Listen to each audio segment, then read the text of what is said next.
অর্জুনের আঙুল হচ্ছে সোমনাথ শ্যামের বিরুদ্ধে এবং যে অঞ্চলে তার যে লোক আছে তার বিরুদ্ধে।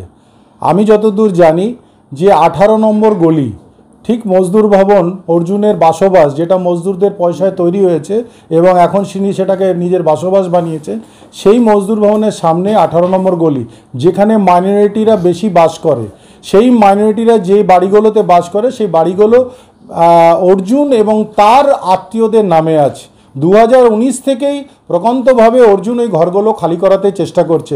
আপনারা যদি ওই গলির মধ্যে যান আপনারা দেখতে পাবেন অনেক ঘর আর্ধেক ভাঙা অবস্থায় 2019 থেকে পড়ে আছে। কয়েকদিন আগে সঞ্জয়, প্রমোদ এবং অনেকেই এই ঘরগুলো খালি করতে যেয়ে সেখানে পাবলিকের তাড়া খেয়ে পড়ে তারা হাত এবং পা ভেঙেছে। এরপরেও দেখা যাচ্ছে যে কয়েকদিন থেকেই অর্জুন চেষ্টা করছিল। আজ সকাল থেকে সেই 18 নম্বর গলি সেই ঘর খালি করার উদ্দেশ্যে বিভিন্ন মজদুর ভবনে যারা ক্রিমিনাল বাস করে তাদের দিয়ে একটা হামলা চালানোর চেষ্টা করেছে এবং